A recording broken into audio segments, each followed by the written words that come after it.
नारायण नारायण।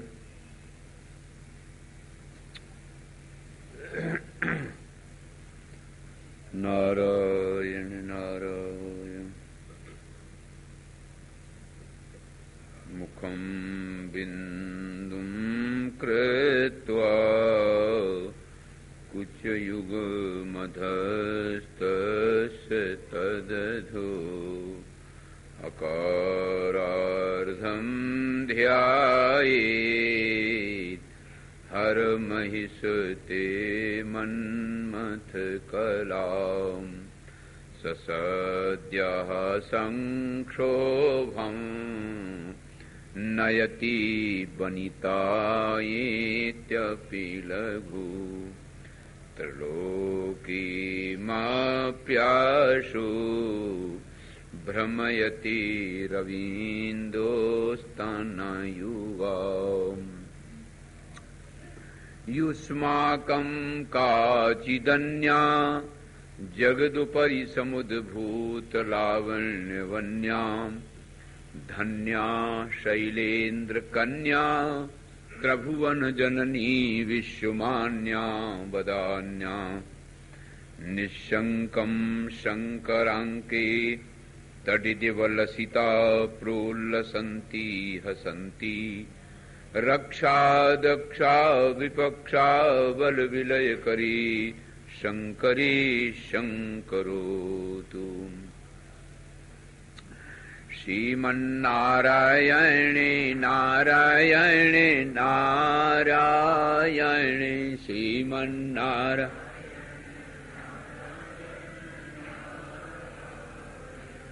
श्रीमन्नारायणे नारायणे नारायणे श्रीमन्नारायण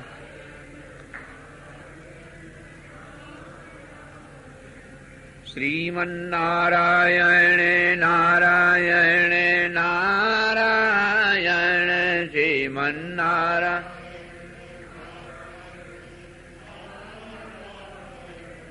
श्रीमन्नारायणे नारायणे नारायणे श्रीमन्नारायण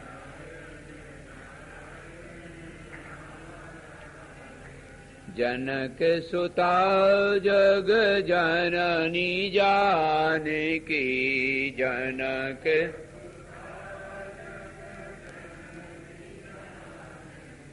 अतिशय प्रिय करुणा निधान की अतिशय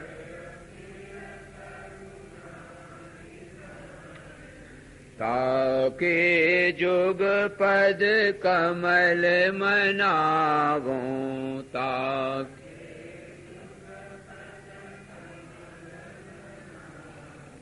जासु कृपा निर्मल मति पावो जासु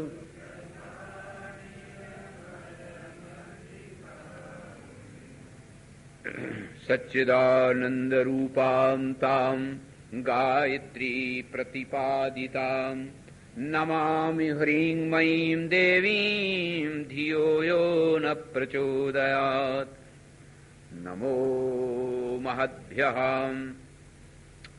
ब्राह्मणेभ्यो नमो नमः। परम प्रेमास्पद परमात्म स्वरूप आपने अभी तक 9 स्कंद की कथा श्रवण की। प्रत्येक स्कंद में परमात्म तत्व का निरूपण किया गया है, किसी में सर्ग के द्वारा, किसी में विसर्ग के द्वारा, किसी में स्थान पोषण ऊती मनवंतर और भगवान के या भगवती के पावन चरित्र के द्वारा, जिसको ईशानु कथा कहते हैं। ये 9वें में अभी आपने सुना कि भगवती के पावन चरित्र, ये जितना भी हमें संसार प्रपंच दिखाई दे रहा है, ये नारायण प्रकृति का रूप है। तो उस प्रकृति को पूजने के लिए हमने 5 विभाग किए। दुर्गा, लक्ष्मी, सरस्वती, सावित्री और राधा के निधि प्रकृति के अंश में और भी बहुत सी देवियों के नाम आपने श्रवण किए, जैसे वसुंधरा धरती स्वयं है, सुरभि है और मनसा देवी, चंडी देवी, इनके स्वरूप दिखाई भी देते हैं, मिलते भी हैं, इनका भी आपने वर्णन श्रवण किया। अब जो जहां जैसे जिसको सुविधा मिले उसके अनुसार भगवती का आराधन करना चाहिए। भगवान शक्ति और शक्तिमान में कोई अंतर नहीं होता है। देवर्षि नारद जी ने नारायण से प्रश्न किया है और नारायण ने देवर्षि को ये उत्तर दिया है। श्री गणेशाय नमः। अब ये 10वां स्कंद प्रारंभ होता है। इसमें मनवंतरों की कथा है। नारद जी महाराज ने पूछा, नारायण धराधार सर्व पालन कारण भवतोदीरितम देवी चरितम पापनाशनम मन्वंतरेषु सर्वेषु सा देवी यत्स्वरूपिणी यदाकारेण कुरुते प्रादुर्भावं महेश्वरी तान्न सर्वान् समाख्याहि देवी माहात्म्यमिश्रितान् यथा च एनेह पूजता संस्तुतापि। देवर्षि नारद जी स्वयं हरिगुण गान में हमेशा रहते हैं। इनकी अव्याहत गति है। सभी लोकांतरों में इनका गमन होता रहता है। सो लोक कल्याण के लिए प्रश्न करते हैं कि महाराज हमें बहुत सुंदर सुंदर आख्यान आपने बताए, देवी के चरित्र सुनाए, अब हमें जरा महात्मा और सुनाओ कि देखो भगवती सबके मनोरथों की पूर्ति करती है, सो हमारे प्रति वर्णन करो हे कृपा सिंधु। एनाप्नोति सुखम महत।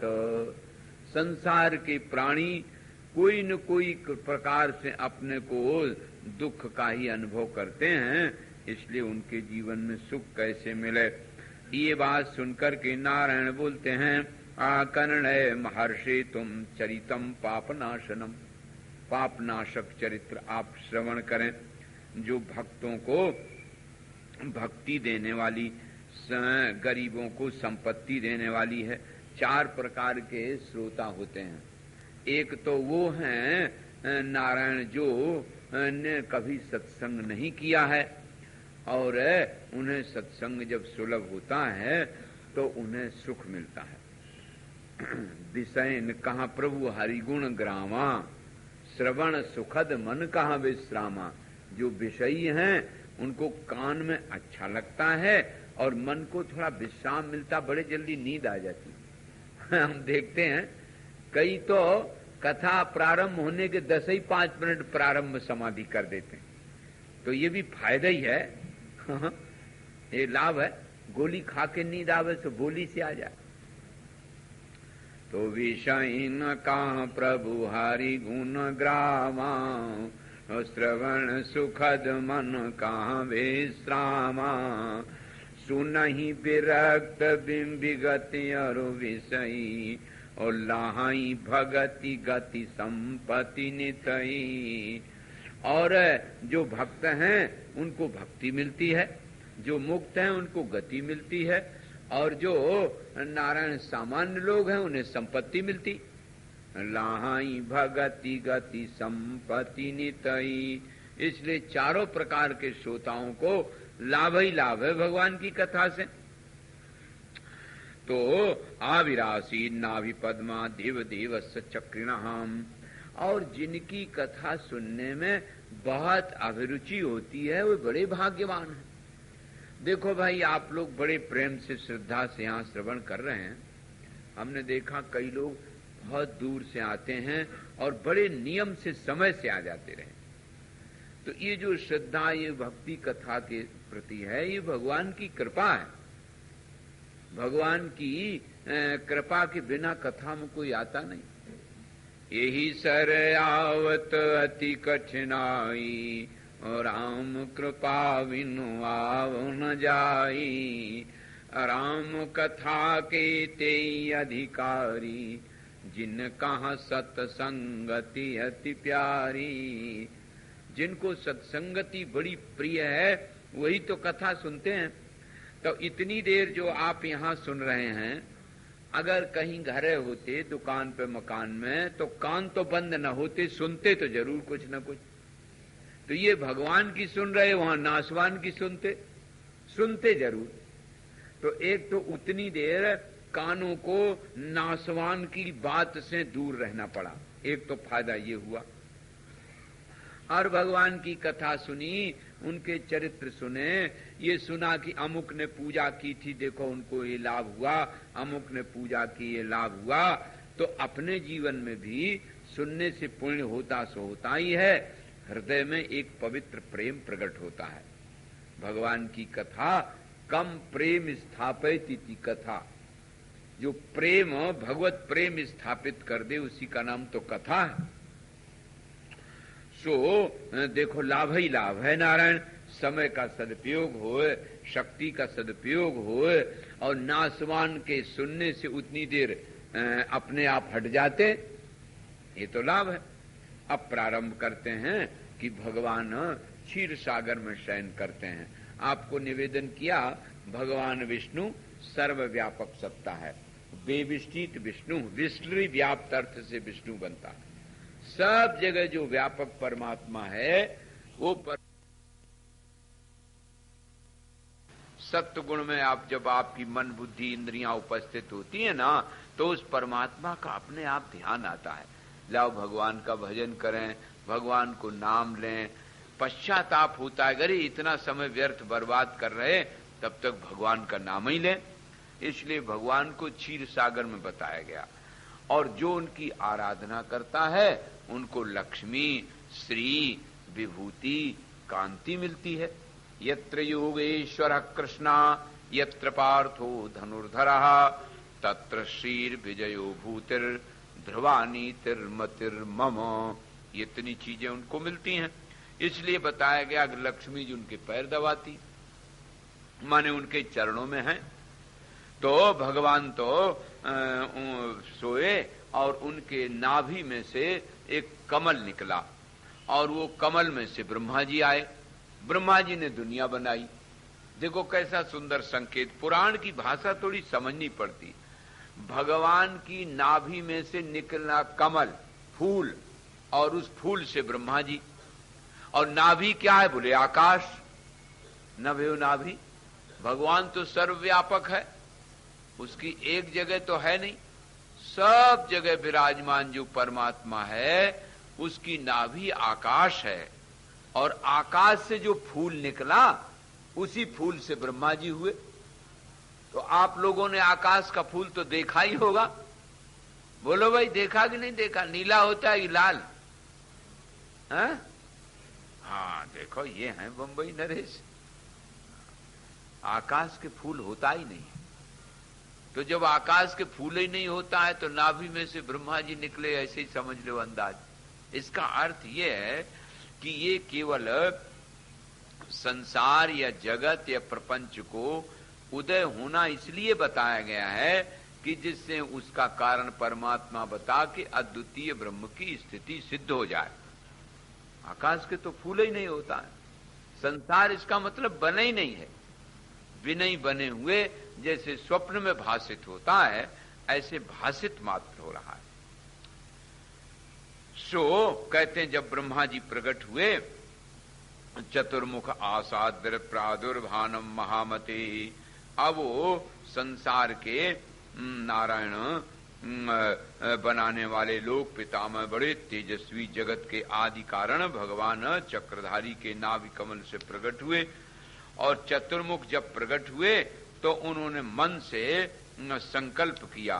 तो जैसे मन से संकल्प किया तैसे मनु महाराज प्रकट हो गए। मननात् मनु, मनन।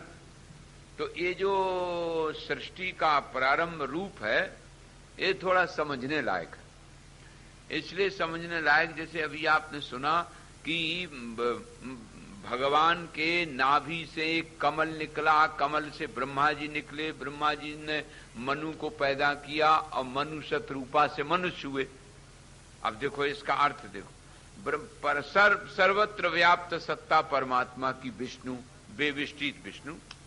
पुराण की भाषा थोड़ा समाधि भाषा होती है ना, तो वो परमात्मा आदि कारण है, मूल कारण है, और उसका जो इतना बड़ा आकाश विस्तृत जो देख रहे हैं ये सब नाभि है। और जब आपके ये समझ में आ जाएगा कि जितना बड़ा आकाश है ये भगवान की नाभि है, और उस नाभि में से कमल निकला, उसमें ब्रह्मा जी निकले, उसमें से मनु निकले, इसका अर्थ निकला कि जैसे आकाश के कोई फूल नहीं होता है, ऐसे ये परमात्मा से उत्पन्न होने वाला जो जगत है वो नहीं है, परमात्मा ही है। जैसे आप लोग संकल्प करते हो, मनोराज्य करते हो ना, अभी आपने मनोराज्य किया कि हम काशी गए और वहां अन्नपूर्णा जी की आरती हो रही है, घंटा घड़ियाल बज रहा है, अब देखो क्या आनंद है, बहुत से लोग हाथ जोड़े उनका स्तोत्र पढ़ रहे हैं। अब नारायण, ना आप काशी गए और न काशी आपके भीतर आके घुस गई, लेकिन काशी तो दिख रही है ना, वहां आपके सिवाय और काशी नहीं है। ठीक इसी प्रकार से आपके मनोराज्य में, आपके स्वप्न में दृश्य तो दिखता है लेकिन होता नहीं है, आप ही आप होते हैं। ठीक इसी प्रकार से परमात्मा के संकल्प में परमात्मा ही है, परमात्मा से अतिरिक्त और कुछ नहीं है। ये बात बताने के लिए सृष्टि रचना बोलते हैं। और फिर बताया कि वो जो मैंने एक दिन आपसे निवेदन भी किया था कि व्यष्टि और समष्टि के समझने के लिए आप यूं समझ लो, जैसे टीवी आप देखते हो तो टीवी में जो पर्दा है जिसमें आकार दिखते हैं, वो पर्दा में आकार जो दिखते हैं वो दिखते हैं जो कि कैसेट में भरे हैं। आप लोग रामायण महाभारत कभी देखना चाहते हो ना, वीसीआर में झट लगा दिया कैसेट, तो कैसेट में जो भरा है सो पर्दा में दिखने लगता। लेकिन शर्त यह कि बिजली होनी चाहिए, बिजली की सत्ता में कैसेट में भरा हुआ पर्दा में दिखता है। इसी प्रकार से कैसेट हमारा व्यष्टि मन है, तमाम जन्म जन्मांतरों के संस्कार इसमें भरे हुए हैं और वो संस्कार ही उसमें उदय होने लगते हैं जगत पर्दा पर। बौद्ध लोग तो मानते ही नहीं है जगत की कोई चीज, वो कहते हैं सब असत है, केवल मन में ही वस्तु रहती है और उसी को मालूम पड़ता है जनो बाहर है। तो ये क्षणिक बात है उनका। तो अब ध्यान में आ गई बात ये व्यष्टि की। और समष्टि में जो लाइट है वो ब्रह्म स्वरूप हो गया, और टीवी का पर्दा हो गया माया जगत, और उसमें दिखने वाला विराट, और जो कैसेट है वो हिरण्यगर्भ, और जिसने वो कैसेट भरा है स्विच ऑन किया वो ईश्वर। तो ब्रह्म का प्रकाश, उस प्रकाश में आकार दिख रहे हैं, लेकिन आकारों में इतना आकर्षण है कि ये बात भूल जाते हैं कि प्रकाश में आकार दिख रहे हैं। और रोज ही आप अनुभव करते हो, उसी समय स्विच ऑफ कर दो तो जो दिख रहा है सब खेल तमाशा खत्म। प्रकाश में आकार दिख रहे हैं, ये बात तब पता चलती है जब लाइट बंद कर दो। ठीक इसी प्रकार से जो भी आपको आकार प्रकार संस्कार विकार दिखाई दे रहे हैं वे एकमात्र आत्म चैतन्य प्रकाश में दिख रहे हैं।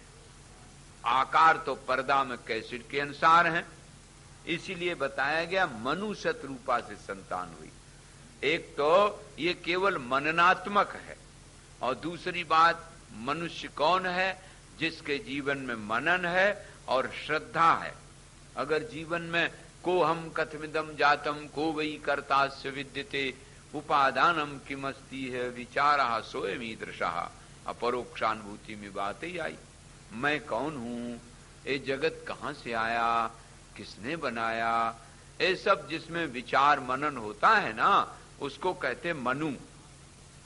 और गुरु शास्त्रेषु विश्वासा श्रद्धा, गुरुजनों की बताई हुई शास्त्रों में बताई हुई बात पर जो हमें विश्वास होता है, उसका नाम है श्रद्धा। श्रद्धया आप्यते सत्यम, हम लोग श्रद्धा के द्वारा सत्य की प्राप्ति करते हैं। तो वह परम श्रद्धा ही सतरूपा है। श्रद्धा और मनन के द्वारा मनुष्य का जीवन है, नहीं तो वो मनुष्य ही कैसा जिसके जीवन में श्रद्धा नहीं। तो इसलिए मनु और शत्रुपा से सृष्टि बताई। अब वो मनु और शत्रुपा जैसे प्रकट हुए तैसे तप करने चले गए। देखो तप क्या है, संस्कृत भाषा में तप आलोचने बोलते हैं। जैसे आप लोग कहते हैं ना, जैसे एतद व्रतम तपः, वेद भगवान कहते हैं कि ये व्रत तप है। व्रत माने संकल्प। जैसे भगवान श्री राम ने कहा हत्वा ही दशक ग्रीवम सह प्रहस्त सहात्मजान राजानम त्वाम करिष्यामि एतद व्रतम मम। ये मेरी प्रतिज्ञा है, ये मेरा व्रत है कि मैं राक्षस वंश का नाश करके और सत्य गुण की स्थापना करेंगे, विभीषण को राजा बनाएंगे। ये देखो एतद व्रतम। वेद भगवान कहते व्रत क्या, सत्यम चरिष्यामि, सत्यम वदिष्यामि, धर्मम चरिष्यामि, एतद व्रतम। ये व्रत है। व्रत माने संकल्प, प्रतिज्ञा, निश्चय। मैं आज से सत्य बोलूंगा, मैं आज से धर्म का आचरण करूंगा, बुरी आदतें छोड़ दूंगा, इसका नाम है व्रत। और उपवास जैसे होता है, उपवास तो उपवास माने देह इंद्री मन बुद्धि से हटके अपने आत्म चैतन्य के पास बैठे, माने देहस्थ इंद्रियस्थ मनस्थ बुद्धिस्थ न होकर के स्वस्थ होकर के बैठे। तो यही है तप। तो मनु और शत्रुपा ने जाकर के महाराज घोर तप प्रारंभ कर दिया। तो तप के 3 भाग हुए, व्रत और उपवास, अर्थात और कहीं नहीं, एकाग्र मन होकर के देहेंद्रिय मन बुद्धि को लगा दिया अपने आत्म चैतन्य परम सत्ता परमाराधा देवी की आराधना में लग गए। और बांगमयी जो बाग बीज है ऐंग, इस बीज का उच्चारण करने लगे महाराज। अब उस भगवती सरस्वती का तप किया। तो इसी में ये तप आता है। इसलिए गीता में तप को राजस तामस और सात्विक 3 प्रकार से बताया गया है। श्रद्धा भी 3 प्रकार की, सात्विक राजस तामस, आप गीता में देख लें। और व्रत भी इसी प्रकार से बताए गए हैं। तो ये व्रत, उपवास और इंद्रिय संयम, नारायण और तितिक्षा, इतना मिलकर के तप कहलाता है। तप आलोचने, सहन करना। तो महाराज लोग वहां गए और पहले तो थोड़े बहुत कुछ फल फूल खाए 1 वर्ष तक, फिर बिल्कुल निराहार हो गए, फिर श्वास भी रोक ली। उपासते स्मृताम देवीम बाघ भवम सजपन रहा निराहारो जत श्वासो नीमव्रत कर्षितः एक पादेन संतिष्ठन धराया मनिषम स्थिरः शतवर्षम जित कामः क्रोधस्तेन महात्मना।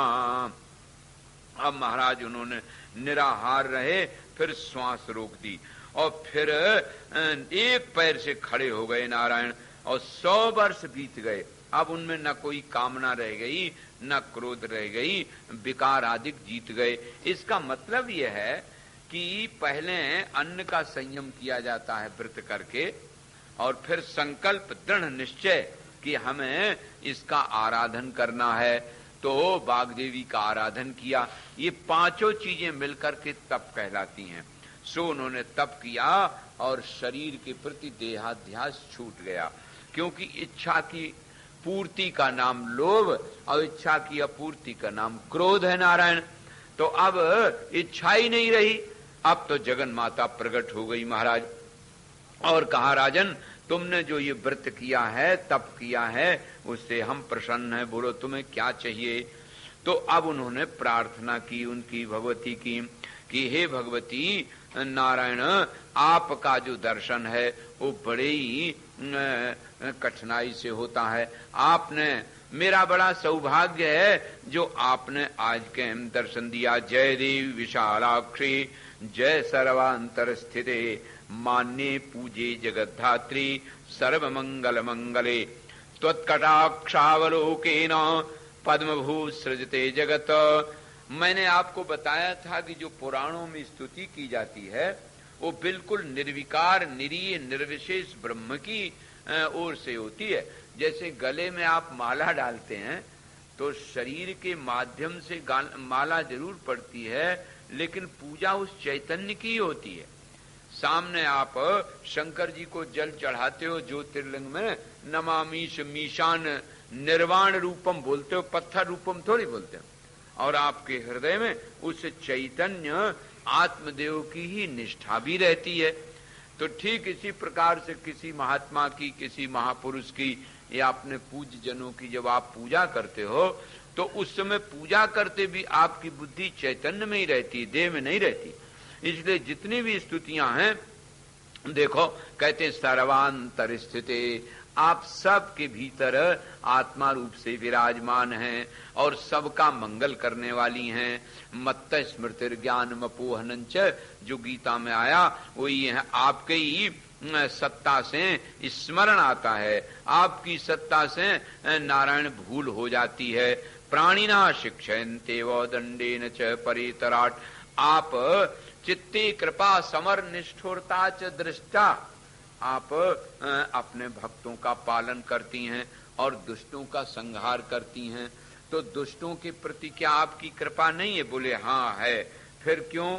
कहा कि ये जो दुष्ट जन हैं, जिनके जीवन के संस्कार अच्छे नहीं हैं, वे अच्छे काम करके स्वर्ग तो जा नहीं सकते, लेकिन मेरे द्वारा अगर मारे जाएंगे तो उन्हें स्वर्ग मिल जाएगा। तो अपने उन कुपुत्रों को भी स्वर्ग सुख देने के लिए आप मारती हैं, नहीं तो आप अपने बालकों पर प्रेम ही करती हैं, वह प्रेम ही है आपका। और आप जो मारती भी हैं उनके शोधन के लिए मारती हैं। जैसे कुम्हार घड़ा को अंदर एक हाथ डाल देता, ऊपर से ठोंकता रहता, तो जो भीतर का हाथ है ना वो रक्षा करता है। ऊपर से ठोंकता जरूर जोर से है, लेकिन भीतर से तो रक्षा करता रहता है। मैंने एक बार देखा, मैं घूम रहा था तो एक म्युनिसिपल बोर्ड का नल लगा था सड़क पर, और एक माँ अपने बच्चे के पैर को गिट्टी से रगड़ रही थी, साबुन लगावे और रगड़े और रोए जोर से बच्चा। मुझे देख के याद आ गई कि देखो कृपामयी माँ न जाने कब से इसमें मल लगा हुआ है, उस मल को छुटाने के लिए बालक के रोने की परवाह नहीं करती है, लेकिन मल छुटा रही है। तो जैसे बालक रोता है वो नहीं समझता कि मेरी मल छुटाने में माँ लगी हुई है, इसी प्रकार से माँ निर्मल करने के लिए कभी कभी जरा जोर से गिट्टी रगड़ती है ना, तो उसमें अगर कोई रोए तो रोए। ऐसे ही भक्तों के लिए आप निर्मल करने के लिए उन्हें कभी कभी दंड भी देती हैं। ज्ञान सिद्धि कर्म मार्ग संसिद्धि रपि चास्तु ही। नारायण, हे भगवती, आपकी उपासना आपकी ही कृपा से हो सकती है। यदि आप हमें प्रकट होकर के और प्रसन्नता से वरदान दे रही हैं तो आप हमें आज्ञा दें और कृपा दें, ऐसी हमें शक्ति दें जिससे हम पिताजी की आज्ञा का पालन करके सृष्टि रचना कर सकें। नारायण, देखो समय समय की बात होती है, उस समय सृष्टि के विस्तार का समय था, और अब देखो फैमिली प्लानिंग योजना बनती है, तो अब वो बात नहीं है। उस समय तो विस्तार करने की आवश्यकता थी। भगवती ने कहा कि तुमने जो स्तुति की है वो उससे प्रसन्न होकर के हम तुमको यही वरदान देती हैं कि निर्विघ्न तुम अपने कार्य में सिद्ध हो और पिताजी को प्रसन्न करो। तेसाम सिद्धि सत्वरापि कार्याणाम जायतामपि, तुम्हारी ये कार्य सिद्धि हो जाएगी। नारायण, तो देखो अब इस प्रकार से जब भगवती ने आशीर्वाद दिया तो भूमिपाल महाबाहो सर्वमेतद् भविष्यति, माँ की प्रसन्नता में प्रसन्न होकर के और वहां से आ गए। उन्होंने जब कह दिया कि तुम वही करोगी, और मई भक्तिर दृढ़ा वत्स मोक्षांति सत्यदे भवेत एवं वरान महादेवी तस्मै दत्वा महात्मने पश्यतस्तु मनोरेव जगाम विंध्य पर्वतम। ओ भगवती तो विंध्याचल चली गई। विंध्य देवी में आप लोग कभी बनारस के पास जो मिर्जापुर है उसी के पास है भगवती सिद्ध पीठ है, तो वहां दर्शन कर सकते हो। वहां नारायण भगवती वहीं चली गई। योसौ विंध्याचलो रुद्धा कुंभोद्भव महर्षिणा। और इसकी कथा आप लोग जानते हैं कि विंध्याचल में भगवती निवास करती है। वो विंध्याचल कौन है? बोले वो जो एक बार बहुत बढ़ गया था, सूर्य की रास्ता को रोक लिया था। सो महाराज प्रश्न कर दिया। असल में ये प्रश्नोत्तर की पुराण की शैली ये बताती, इसी तरह से कथा बढ़ती रहती है लोक कल्याण हेतु, और नहीं तो कथा उतनी रह जाए। एक प्रश्न किया, कथा हो गई, बस पूरा। तो फिर वो पूछते जाते हैं, आगे पूछते जाते हैं। नारद जी ने पूछा, महाराज वो विंध्याचल जहां भगवती चली गई वो इतना क्यों बढ़ गया जो सूर्य तक पहुंच गया? तो उन्होंने कहा कि देखो ये हमारे जो नारायण के संकल्प है ना, देवर्षि नारद जी, ये नारद जी संसार में घूमते घामते रहते हैं और घूमते हुए सबके अभिमान को दूर करते रहते हैं, तत्व का बोध करते रहते हैं और निर्णय कराते हैं, निश्चय कराते हैं जीवन में। असल में यही तो संतत्व है। जब कोई आपको विपरीत आचरण करे और विपरीत आचरण करके भी आप सहन कर लें। संत ये मतलब नहीं होता है कि कोई गेरू कपड़ा पहन ले तो संत हो गया। हम लोग तो ये गेरू कपड़ा पहन लेते हैं, इससे रोटी मांगने में सुविधा हो जाती है जरा और कोई ज्यादा तात्पर्य नहीं है। यदि सहन शक्ति नहीं है, विकारों की निमित्त आने पर भी विकार नहीं आते हैं, तभी तो संतत्व है। सो देवर्षि सबके अभिमान को दूर करते रहते हैं। हर गुण गाओते वीणा बजाओते एक दिन महाराज वो सुमेरु पर्वत पर पहुंच गए। श्रीमन नारायण नारायण नारायण श्रीमन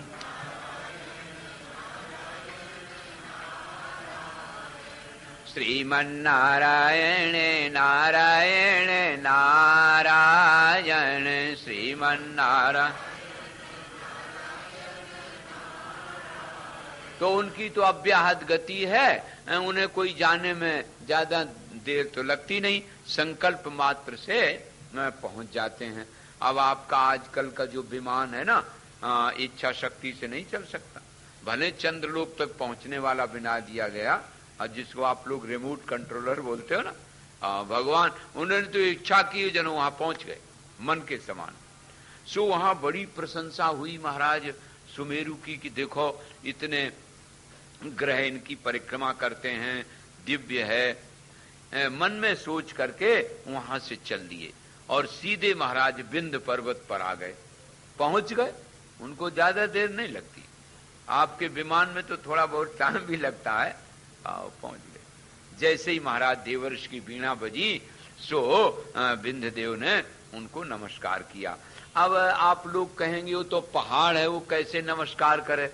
तो मैंने आपको बताया कि इसमें जो पात्र बताए जाते हैं ना, वो उपदेश देने के लिए बताए जाते हैं।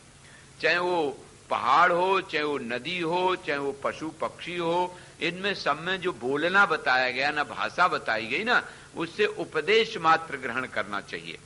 ये नहीं सोचना चाहिए कि पर्वत कैसे बोला, क्योंकि सब में आध्यात्मिक, आदि दैविक और आदि भौतिक शक्ति रहती है। धरती देखो गाय बन करके और कहने लगती, आकर के प्रार्थना करने लगती। तो उससे ये शिक्षा लेनी चाहिए कि उससे हमें उपदेश क्या मिलता, उनकी पूजा की। अर्थात तो कोई महात्मा, ऋषि, मुनि, संत, महापुरुष जो होते हैं वो आध्यात्मिक, आदि दैविक, आदि भौतिक तीनों शक्तियों के द्वारा पूजे जाते हैं। इतना तात्पर्य ले लेना चाहिए। अब उनकी पूजा की महाराज, आप ने बड़ी कृपा की और आप आज हमारे पास आए। सो अब आप बताइए हम आपकी क्या सेवा करें। सो महाराज बोले नहीं नारद जी, और थोड़ी देर में बोले कि क्या बताएं, मेरे मन में तो एक बड़ा थोड़ा दुख आ गया। वो कौन? बोले मैं गया था अभी नारायण वहां सुमेरु पर्वत पर। सो वहां महाराज देवताओं का बड़ा सुंदर स्वरूप है, अप्सराएं नृत्य करती हैं और हर प्रकार से वहां सुंदरता है, और सब लोग बड़ी प्रशंसा करते हैं नारायण वहां कि ये दिव्य है, और ग्रह इत्यादि परिक्रमा करते हैं, इसके समान कोई ऊंचा नहीं है। इस प्रकार का उन्होंने बताया। तो एक होम्योपैथिक की दवा ऐसी होती कि पहले रोग को उभार देती है और फिर थोड़ी धीरे धीरे धीरे धीरे वो दूर करती है। तो विंध्याचल को जो अभिमान था ना, उसको नारद जी समझते थे। महात्मा है, गुरुजन है ना, वो जानते हैं, गुरुजन समझ जाते हैं। जो परम अधिकारी होता है ना, वो परम अधिकारी के अभिमान को दूर करने के लिए कभी कभी होम्योपैथिक कैसी गोली दे देते हैं नारायण।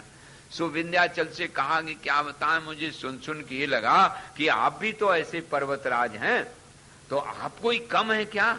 देखो आप कितने विशाल हैं, कहां से कहां तक आपकी स्थिति है, और जो होता है सो सुमेरु की तारीफ कर रहा है, सुमेरु की तारीफ कर रहा है। तो मम गमनत मिंद्रारे जातम स्वर्ण गिरे रथ तत्र दृष्ट्वा मया लोका शक्राग्निमय अपाशिनाम सर्वेषाम लोकपालानाम भवनानि समन्ततः। सो हमें ये बात जरूर मन में आई थोड़ी कि पर्वत तो निषद है, नील पर्वत है, गंधमादन है, और तुम भी हो, तुम कोई कम थोड़ी हो। लेकिन इन लोगों का नाम ही नहीं लिया गया, न तुम्हारा नाम लिया गया वहां सभा में। फिर मैं देवताओं की सभा में गया तो वहां भी तारीफ सुमेर की गई। तो भाई हमको ये बात जरूर लगी, कथम किंतुत्र में कार्यम कथम मेरुम जयाम्य हम, तो हमें ये बात लगी। सो भाई जो हमारे मन में आई सो हमने तुमसे कह दी। अब तुम पर्वत, वो पर्वत अपना जानो समझो, हमें और ज्यादा मतलब नहीं है। इतनी बात कह के नारद जी तो चुप रह गए। और महाराज उसने कहा कि अरे मुनिवरे विंध्य चिंताम लेभे न पायिनीम नैव शांतिम सलेवे च सदांतक कृत शोचना। तो वो जो भीतर अभिमान भरा था ना, वो उभर आया। हाँ, कभी किसी के सामने अगर बड़ाई करो ना, समझ लो सामने बड़ाई करने वाला कभी निंदा भी करेगा, इसलिए नारायण उस पर बहुत विश्वास नहीं करना चाहिए। एक बात, और दूसरी जो भीतर बात होती है वो निकल आती है। नारद जी जानते थे। विंध्य कहने लगा अच्छा हम कुछ है ही नहीं उसके सामने, हमारी देव सभाओं में कोई प्रशंसा ही नहीं की गई। अब बताइए हम कैसे उसको जीतें, कोई ऐसी बात बताओ। अरे धिगुत्साहंच मानंच धिग में कीर्तिंच धिग कुलम धिग बलम में पौरुषम धिग स्मृतम पूर्वैर्महात्म भी एवं चिंत्यमानस्य विंध्यस्य मनसि स्फुटं प्रादुर्भूतामतिकारे कर्तव्या दोष कारिणी। मन में ये बात आई और कहा कि गुरुदेव अब आप ही बताइए हम कैसे उस मेरु को जीते, कोई ऐसा उपाय बताइए। और बोले कि देखो जीवन में अगर समाज में कोई प्रशंसा करने वाला न हो, संतों के बीच में जिनका नाम न लिया जाए और नारायण कोई समझे ही ना, तो ऐसा तो जीवन बेकार होता है। इसलिए भाई अब तो हमें ये चिंता जरूर हो गई आपके कहने से। अब आप हमें बताइए हम कैसा करें। तदा निरुद्धो द्युमणि परिक्रामेत कथम नगम एवं मार्गे निरुद्धे तु मया दिनकरस्य च भग्नदर्पो दिव्य नगो भविष्यति विनिश्चितम। तो ऐसा मन में सोच करके देवर्षि तो अपने चले गए। बोले कौन झंझट में पड़े, अब तुम जाओ चाहो सो करो। और इधर उन्होंने कहा कि अच्छा देखो गुरुजी कितने हितैषी हैं, हमको बताया तो हमको तो पता ही नहीं था। हम तो सोच रहे थे सबसे ऊंचे हम ही हैं, सब हमारी परिक्रमा करते हैं और हम ही सबसे बड़े हैं। ये जो भाषा है ना पहाड़ की, इसको आप ही ना समझो ये पहाड़ की भाषा, अपने में घटाना चाहिए कि कहीं मेरे जीवन में भी तो ऐसा नहीं है। और ऐसे संत महात्मा कभी कभी जरा जैसे होम्योपैथिक की गोली दी जाती ना, तो उभार दिया, अब क्या कहना है महाराज, तो फूला नहीं समाया, और बोले अभी लो, अभी मैं अपना पराक्रम दिखाता हूं। सो हम इतना ऊंचे हो जाएंगे कि देखो अभी सूर्य रुक जाएगा, और जब रुक जाएगा सूर्य तब सब लोग हम ही को तो आगे बताएंगे, इसलिए हम इसको तो सहन नहीं कर सकते। ऐसा संसार में लोक में होता है, दूसरे की बढ़ती देख के, दूसरे के सुख को देख करके जो नारायण सहन नहीं करते हैं, ईर्ष्या करते हैं, ऐसे लोगों को पर्वत मन जड़ रूप है, वो समझदार नहीं है। ये बात समझनी चाहिए। कदोदेश्यति भास्वान स्तम्भोदेश्यास्मि हम कदा, अब बस मैं सूर्य को रोक लूंगा, और ऐसा मन में करके महाराज वो तो तुरत हव्यम कथ्यम भूत बलिम देवानाम च प्रवर्धन, मन में विचार ही किया और बस धीरे धीरे बढ़ना शुरू किया। स्पर्धते मेरुणा प्रेप्सुर त्वदत्तां च प्रदक्षिणम, सूत जी कहते हैं मन में ऐसा विचार किया और महाराज धीरे धीरे बढ़ना शुरू कर दिया। राहु बाहु ग्रह व्यग्रो यह क्षणम नावतिष्ठते सचिरम रुद्रमार्गोपी किंकरोति निविधिर्बली, और बढ़ते बढ़ते बढ़ते बढ़ते महाराज सूर्य का दरवाजा रुक गया। अब जब वो बिंद से पर्वत से रुक गया तो सूर्य भगवान का जो रथ था वो खड़ा हो गया, और सूर्य के रुकने पर सब जगह अंधकार हो गया। उसमें स्वाहा सुधाकार सब नष्ट हो गया, जगत ही नष्ट होने लगा, क्योंकि पश्चिम और दक्षिण का जो प्रकाश था वो समाप्त हो गया, और निद्रा से रात्रि मालूम पड़ने लगी। महाराज सब लोग समझने लगे कि दिन है ही नहीं। तो ऐसी अवस्था में जब रात्रि मालूम होने लगी, सब लोग घबरा गए, तो सब देवता लोग दौड़ के ब्रह्मा जी के पास गए। इसका एक ये भी अर्थ है कि ये जो अहंकार है ना, ये अहंकार ये समझता रहता है कि हम सब इंद्रियों से बड़े हैं। तो प्रत्येक इंद्रियां 14 है ना, 5 ज्ञानेंद्रियां, 5 कर्मेंद्रियां, 10 ये बाह्यकरण कहलाते हैं, और 4 अंतःकरण भी तो हैं भाई। तो 14 के ऊपर एक एक देवता बैठे हैं। तो संपूर्ण देवता मिलकर के ब्रह्मा जी के पास जाते हैं। जब कोई ऐसा अवसर आता है, चाहे वो रावण का अहंकार हो, चाहे कंस का अहंकार हो, नारायण चाहे हिरण्यकशिपु का हो, चाहे विंध्याचल का हो, अहंकार को देख के सब देवता जाते हैं ब्रह्मा के पास। माने हमारी संपूर्ण इंद्रियां ये अहंकार देवता से परेशान हो जाती हैं। तब विधानम विधि, तो वो विधि ढूंढती हैं ये इंद्रियां कि ये कैसे हमारी परेशानी दूर हो, श्रांत क्लांत हो जाती। जैसे आपको रूप का अहंकार हो गया कि मैं बहुत रूपवान हूं या रूपवती हूं, तो अब जिस दिन से आपको ये अहंकार हुआ रूप का, अथवा विद्या का, अथवा धन का, अथवा पद अधिकार का, उसी दिन से सब इंद्रियां परेशान हो जाएंगी। ये अहंकार देवता की विशेषता होती है, क्योंकि वो फिर अहंकार की पूर्ति में लगेगा, और कहीं जरा भी ऐसा न हो कि हमारे अहंकार को ठेस लग जाए, ये प्रयत्न करेगा। आपने सुना था कि कुंभकर्ण जब चलने लगा राम के दल में, तो रावण ने कहा कुछ लिए जाओ सेना। तो कुंभकर्ण ने कहा महाराज हमें सेना ले जाने की क्या जरूरत, अकेला एक ही अहंकार हजारों सद्गुणों को दबा देता है, तो हमें कोई जरूरत नहीं। तो ये संपूर्ण देवता ब्रह्मा जी के पास गए का अर्थ है कि जब हमारे जीवन में भी अहंकार का ऐसा बढ़ाव आ जाता है, तो हमारी सब पूर्ण इंद्रियां बेहवल हो जाती हैं, बेचैन हो जाती हैं, और फिर विधान ढूंढती हैं कि कौन विधि से हमें शांति मिले। तो गुरुजनों के पास जाया जाती हैं। तो अब ब्रह्मा जी के पास सब देवता महाराज गए, और ब्रह्मा जी ने कहा कि चलो हम भी चल रहे हैं भैया, शंकर जी के पास चलो। अब शंकर जी के पास गए, भगवान शंकर की नारायण स्तुति करने लगे। नारायण देव देवम गिरीशयम शशि लोहित शेखरम। हे भगवान शंकर, हे कैलाशपति, आपके सिर पर चंद्रमा विराजमान है, अमृत रूप है भगवान शंकर। ये गुरुदेव का स्वरूप होता है नारायण।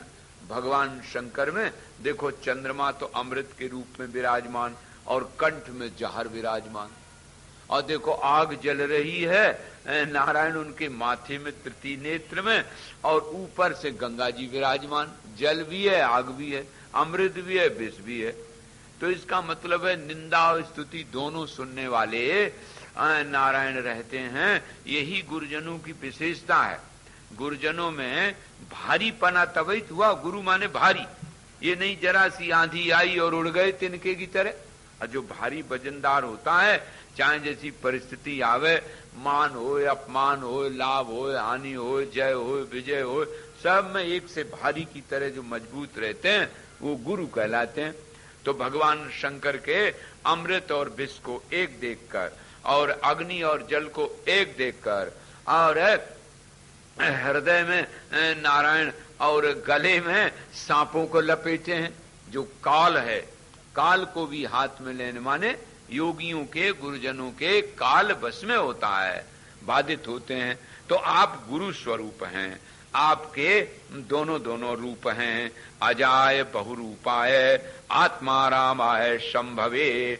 देखो मैंने निवेदन किया कि स्तुतियां जितनी भी होती हैं, चाहे वो शिव की हो, चाहे विष्णु की, चाहे देवी की, स्तुतियां बिल्कुल निर्विकार, निर्विशेष, निर्धर्मक, अपरिच्छिन्न ब्रह्म ही परक हुआ करती हैं। सो उनकी नारायण स्तुति की। गिरिशाय नमोस्तुते, आपको नमस्कार है। संस्कृत भाषा में नमः शब्द का अर्थ समर्पण होता है। नमस्वस्ति स्वाहा सुधालंब खड्योगा च। आज से हम आपको समर्पित हो रहे हैं। किसी को नमस्कार करते हो ना, तो मैंने आज आपको समर्पित कर दिया। इस प्रकार से नारायण वर्णन किया। सो अब तो भगवान शंकर प्रसन्न हो गए। आगंभीरया वाचा प्रसन्न विभुदर्शाप। देवताओं ने जब भालचंद्र भगवान शंकर की स्तुति की तो वो विंध्याचल पर्वत से दिव्य नारायण ऊंचा हो गया है, सूर्य का मार्ग रोक दिया है और हम सब लोग बड़े दुखी हैं। संसार में रात्रि रात्रि मालूम पड़ रही है, क्योंकि सूर्य का नारायण जब रास्ता रुक जाएगी तो स्वाहा और सुधाकार भी नष्ट हो जाएंगे, फिर भयार्थ हो जाएंगे जीव। और संसार में कर्म की जो प्रवृत्ति है ना, वो सूर्य को देख के होती है। सूर्य माने जो कभी न थके कभी न रुके, श्री गतौ, हमेशा चलता रहता है और दूसरों को चलाता रहता है। जब सूर्य भगवान निकल आते हैं ना, तब ना हम लोग अपना अपना काम करने लगते हैं। जिस देश में हम लोग, भारतवर्ष की कितने भाग्यशाली हैं, यहाँ दिन रात सब दिखाई देता। किसी किसी देश में इधर कनाडा की तरफ जाओ या उधर जैसे बढ़ते जाओगे तो दिन कम हो जाएगा, तब काले कपड़ा चारों तरफ से डाल के और अंधेरा करके दिन में ही अपना सो लेते हैं। इसलिए ऐसी स्थिति में तमोगुण बढ़ जाता है। अब हम क्या करें महाराज। इस प्रकार से जब कहा तो नारायण शंकर जी ने कहा कि अच्छा तुम कोई चिंता मत करो, देखो भगवती करुणामयी महामाया सब ठीक कर देंगी। सो नारायण तुम उनकी स्तुति करो। अब इस प्रकार से जब कहा तो भगवती की आराधना करने लगे। दैत्यारी काम जनक सर्व काम फलप्रद महावराह गोविंद महायज्ञ स्वरूप धृक। पहले देवताओं ने विष्णु भगवान का स्मरण किया, क्योंकि उन्हीं की ये माया है। आपने मत्स्यावतार लिया जिससे वेदों का उद्धार किया हयग्रीव से, और कूर्म से आपने नारायण देखो अमृत निकाला, अमृत मंथन किया। नरसिंह का रूप धारण करके आपने दुष्टों का दलन किया और भक्त प्रहलाद की रक्षा की। नारायण वामनम रूप मास्थाय त्रैलोक्य ऐश्वर्य मोहितम, और वामन रूप धारण करके दैवी संपत्ति जो हरण कर ली थी बलि ने, वो दिवाई। अर्थात दैवी गुण और आसुरी भाव, जगत में जब दैवी गुणों का ह्रास हो जाता है, आसुरी भाव बढ़ जाते हैं, तो भी संसार में विप्लव होती है। तो उस समय आपने उपेंद्र रूप धारण किया। अब देखो इस समय फिर ये कष्ट आ गया है, तो आप कृपा करें। इस प्रकार से उनकी स्तुति की। हे पुरुषोत्तम भगवान, हम आपकी शरण में हैं। भगवान कहने लगे, प्रसन्नोस्मि स्तवे नाहम देवास्तापम विमुंच। तुम चिंता मत करो। देखो असल में ये जो विंध्याचल है ना, इसको हो गया है अभिमान। तो अभिमान के कारण ये बढ़ गया है, और अभिमान किसी का रहता नहीं है। तुम चिंता मत करो, अपने आप भगवती सब ठीक कर देगी। इसलिए पराम्बा की रात दिन आराधना करने वाले महर्षि अगस्त्य हैं। वो बड़े प्रतापी और पराम्बा के बहुत विशेष भक्त हैं। आप उनसे जाकर के कहोगे ना, तो वो तुरंत तुम्हारे इस कार्य को सिद्ध कर देंगे। क्योंकि नारायण ऐसे भगवती की आराधना करने वाले अगस्त्य जी वाराणसी में रहते हैं, और वही एक समर्थ हैं जो इसके अभिमान को दूर करें। इस प्रकार से तुम लोग जाओ काशी में और वहां उनसे निवेदन करो, सब काम पूरा हो जाएगा। ऐसा कह करके महाराज भगवान तो अंतर ध्यान हो गए। जटा मंडल युक्ताय सशिष्याय नमोस्तुते, जय समा सर्वामर्तव्य गुण राशि महामुरे, वशिष्ठ वरिष्ठाय च पूज्याय शस्त्रीकाय नमोस्तुते। अब सब देवता महाराज काशी में जाकर के उनकी आराधना करने लगे। तब मुनि महाराज प्रसन्न हो गए और उन्होंने कहा, ठीक है तुम चिंता मत करो। सो बड़े प्रसन्न होकर के वो वहां से चल दिए, और जाकर के विंध्याचल के पास जैसे ही पहुंचे, उन बड़े तेजस्वी महाराज भुवनेश्वरी की आराधना करने वाले बड़े प्रसिद्ध अगस्त्य जी तंत्र सिद्ध माने गए। सो विंध्याचल तुरंत लूट गया महाराज चरणों पर, और कहा कि आज हमारा बड़ा भाग्य है जो आप यहाँ कृपा करके आए। बोलो हम क्या सेवा करें? तो उन्होंने कहा कि तुम यही सेवा करो, हम इधर जा रहे हैं दक्षिण की ओर घूमने, जो लो हम ना आवे तब तक तुम ऐसे ही लेटे रहो, उठना नहीं। अगस्त्य जी तो चले गए दक्षिण में, तब से लौटे कि नहीं आए, और विंध्य पर्वत वैसे ही लेटा बना रहा। सबका दुख दूर हो गया नारायण। तो इस प्रकार से कहते हैं उनका अभिमान दूर किया, और वो नारायण वहीं भगवती रात दिन इसी विंध्य पर्वत पर रहती है, जो मैंने आपको बताया कि ये विंध्याचल पर वो भगवती चली गई। वही ये विंध्याचल है, वहीं ये भगवती रहती है नारायण। आप वर्णन करें कि देवी के तत्व जानने में जो पंडित हैं, वो नारद जी ने फिर पूछा कि आगे फिर मनु कौन हुए? तो उत्तानपाद के 2 पुत्र हुए नारायण। वो दूसरे मनु स्वारोचिस और अप्रमेय पराक्रमी प्रियव्रत पुत्र हुए मनु के।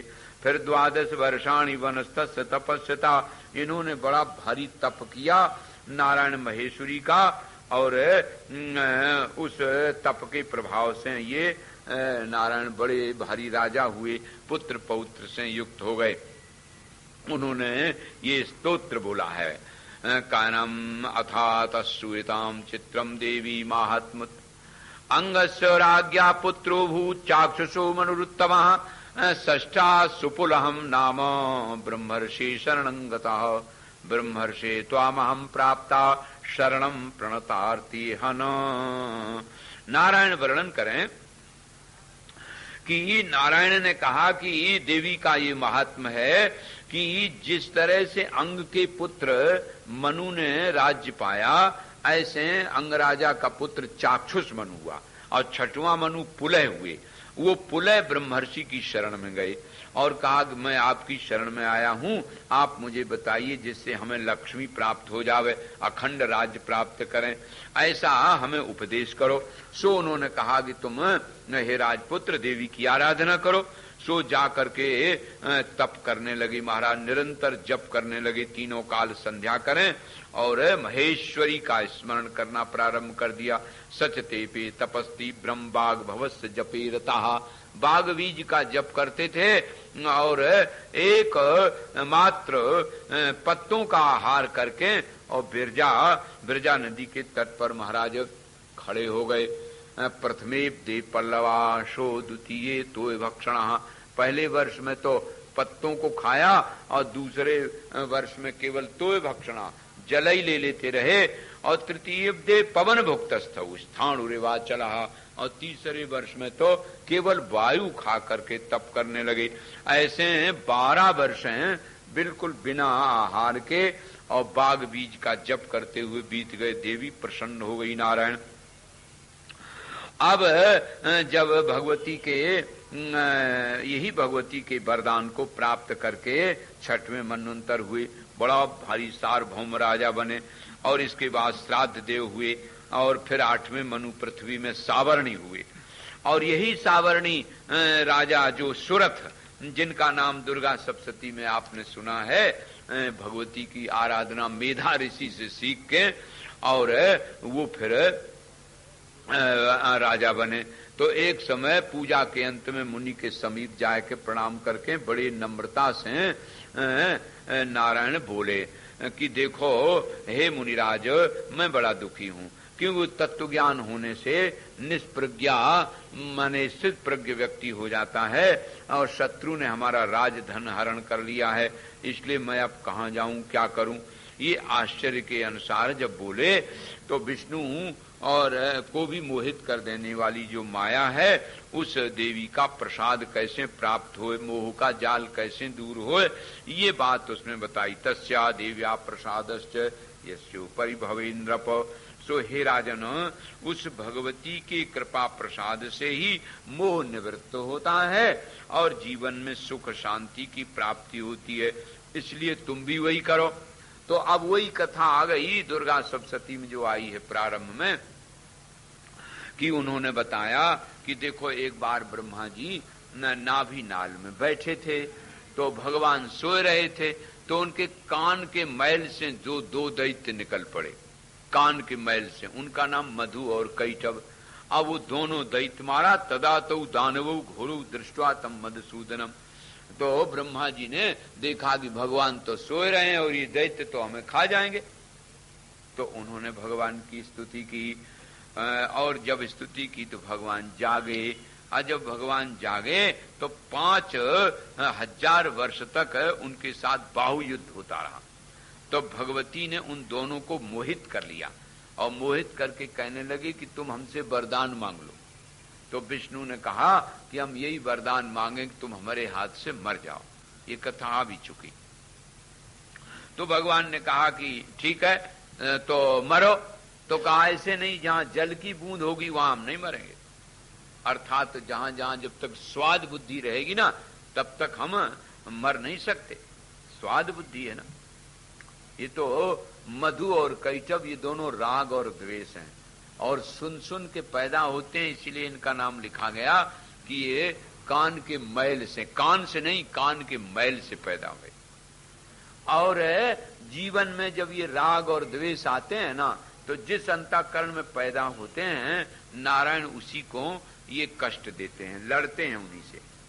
जिसके प्रति राग हो जाता है, रंजनात रागा तेन रक्तम रागात। जैसे बाल्टी में हरा रंग भरा है ना, तो तुम कोई सफेद वस्त्र डालोगे तो वो सफेद वस्त्र हरा हो जाएगा, लाल रंग भरा तो लाल हो जाएगा। ऐसे ही चित्त जिसका चिंतन करके जिसके रंग में रंग जाए, अपना रंग छोड़ के जिसके रंग में रंग जाए, तो समझो उसी को राग बोलते हैं। राग तो ये रंग जाता है। राग और द्वेष कैटभ है, ये दोनों दैत्य सुन सुन के पैदा होते हैं और फिर अंतःकरण से लड़ते हैं। अंत में कैसे आत्मबोध होता है, स्वदर्शन। आत्मबोध से भी राग द्वेष नष्ट हो जाते हैं, और भगवान के चरणों में भी राग द्वेष नष्ट हो जाते हैं। भगवान के पावन चरणों में जब अनुराग जग जाता है ना नारायण, तो राग कट जाता है। संसार में नाशवान में रात दिन लगे लगे उनके प्रति ऐसे सहज राग हो गया है कि वो छूटता नहीं है महाराज। तो इस प्रकार से भगवती की कृपा से वो राग द्वेष रूपी मधु और कैटभ दैत्यों का नाश हुआ। अब महाराज एक बड़ा प्रतापी महिषासुर दैत्य हुआ, उसने ब्रह्मा जी की जाय के तपस्या करी। ब्रह्मा जी तो चतुरानन आए और वरदान दे गए कि जाओ तुम अजय हो जाओगे। तो उसने सब देवताओं पर अधिकार कर लिया। ये भी एक अस्मिता रूप है। जब अधिकार कर लिया तो फिर ये सब देवता लोग मिलकर के और भगवती की शरण गए। तब सब देवताओं ने अपने अपने तेजों को दिया। देखो, ब्रह्मा ने ब्रह्म तेज दिया, विष्णु ने वैष्णव तेज दिया, शंकर ने रुद्र तेज दिया, शूलम ददौ शिवो विष्णु चक्रम शंखं च पाशव्रत, और अपने अपने अस्त्र भी दिए। शंकर जी ने शूल दिया, विष्णु ने चक्र दिया, अग्नि देवता ने अपनी शक्ति दी, मारुत ने अपनी शक्ति दी, सब ने अपने अपने शक्ति दी, आयुध दिए, और फिर वो महाशक्ति तैयार हुई। और वो महाशक्ति जब महिषासुर से लड़ी तो महिषासुर को मार डाला। बोलो भगवती दुर्गा मैया की, बोलो दुर्गा मैया की। अब ये महेश मर्दनी दुर्गा है। इसका अर्थ एक ये भी है कि हमारी इंद्रियां बिखरी रहती हैं। बहुत सी इंद्रियों की जो शक्ति है ना, वो व्यर्थ में हम लोग बर्बाद करते रहते हैं। जैसे हमने कई लोगों को देखा, बोलते समय इतना जोर हिलेंगे सारा तखत हिल जाए, पोथी पे सब थूक आ जाए, और इधर उधर होगा उसको थप्पड़ मारते जाएं, बहुत सारा शरीर हल जाएगा, सांस की गति बढ़ जाए।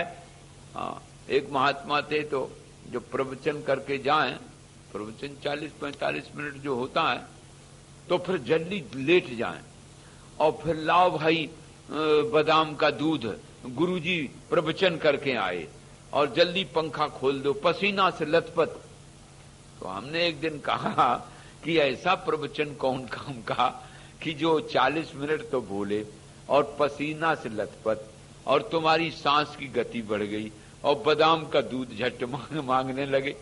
तो जब अपना ही साधन नहीं हो पाया तो दूसरे को क्या साधन सिखाएगा?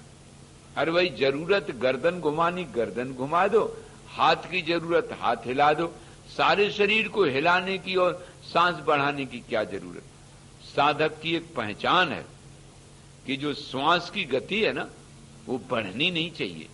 चाहे बोलो, चाहे हंसो, चाहे रो, श्वास की गति केवल प्राणायाम, व्यायाम, आसन इत्यादि करने को छोड़ करके गति बराबर एक सी रखनी चाहिए। ये बात तो बड़ी समझदारी की है। सो संपूर्ण इंद्रियों की शक्ति को संकलित करना आना चाहिए, और इसकी एक युक्ति कोई बड़ा कठिन नहीं है। अब देखो, मन की संकल्प शक्ति है। ये जो रुद्राष्टाध्यायी के पहले ही अध्याय में तन्मे मनः शिव संकल्प मस्तु मंत्र आए, संकल्प शक्ति आती। मन से जब चाहो तो कुछ न कुछ सोचते ही बनोगे, रजोगुण तमोगुण, तो मन की शक्ति घट जाएगी। और परमात्मा का चिंतन करोगे, भगवान की सोचोगे तो शक्ति बढ़ जाएगी। भगवान का चिंतन करने से मन की शक्ति बढ़ जाती, नासवान का चिंतन करने से घट जाती। ऐसे भगवान को देखने से आंख की शक्ति, भगवान को सुनने से कान की शक्ति बढ़ेगी और नासवान की से घटेगी। तो ये तो सीधा सा गुर है। भगवान के लिए इंद्रियां लगाई जाएंगी तो नारायण शक्ति धीरे धीरे बढ़ेगी, और नासवान के लगाओगे तो शक्ति घटेगी। तो हमें आपको चाहिए कि अपने इंद्रियों की शक्ति व्यर्थ बर्बाद न होने पावे, संकलित करो। बहुत मत सोचो, बहुत भविष्य का और बहुत भूत का सोचने की क्या जरूरत। देखो, भविष्य जो आगे आएगा सो आप अपने आता चला जाएगा प्रारब्ध के अनुसार, और भूत तो बीते ही गया, उसके बारे में क्या सोचे। वर्तमान का सदुपयोग करो भाई। तो यही नियम है, भविष्यम नानुसंधत्ते नातीतम चिंतयत्यसौ। भविष्य का अनुसंधान तो भगवान प्रारब्ध पे छोड़ दो, और बीती बात तो बीते ही गई। बहुत लोग जो ज्योतिषियों के चक्कर में रहते हैं, हमारा ये ग्रह खराब, ये ग्रह खराब, हर उंगली में एक एक बोले, ये शनिचर के लिए है, ये बृहस्पति के लिए है, ये किसके लिए है, नीलम है, पुखराज है, ये है। ग्रह कभी भक्त के पास नहीं आ सकते, आप निश्चित समझो। भगवान का जो आराधक है, जो संकट हारिणी पराम्बा, जिसका स्मरण मात्र से संकट दूर हो जाता है, भला उसके सामने कोई ग्रह आएगा?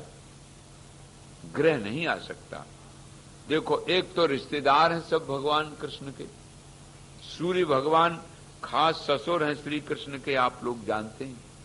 कालिंदी और जमराज और शनिश्चर, ये तीन बेटा है ना सूर्य के, तो ये तीनों रिश्तेदार हो गए। और चंद्रमा तो उनका साला ही है, और मंगल सत्यभामा का पुत्र है तो उन्हीं का हो गया, और बुध सारे का बेटा है। और बृहस्पति और शुक्र दोनों सौम्य ग्रह होते हैं, वो कभी किसी को कष्ट दे नहीं सकते। और शनिश्चर और राहु केतु तो आप सुन ही चुके। तो इस तरह से भगवान के सब रिश्तेदार हैं, भक्त के पास क्यों आएंगे कष्ट देने? कोई ग्रह नहीं आ सकता। निश्चिंत निर्द्वंद होकर के भगवान की आराधना करते रहना चाहिए, तो वो शक्ति सम्मिलित होती है। और जब शक्ति सम्मिलित होती है, तभी ये महिषासुर दानव जो अस्मिता रूप से जीवन में आ जाता है, उसका नाश होता है। अब नारायण, क्योंकि इसी के तीन सेनापति, एक का नाम धूम्रलोचन, माने अहंकार के तीन देवता हैं, लोभ, क्रोध और मोह। अगर इच्छा पूर्ति हो गई तो लोभ, अपूर्ति हुई तो क्रोध, और जिससे इच्छा पूरी हो रही उसके प्रति मोह। तो ये तीनों सेनापति बताए गए, धूम्रलोचन, ताम्रलोचन, माने जिनकी आंखों में धुआं भरा, आंखें दिखाई नहीं देती ना क्रोध में आकर के आदमी, क्रोध लोभ मोह में। तो ये वर्णन किया गया महाराज।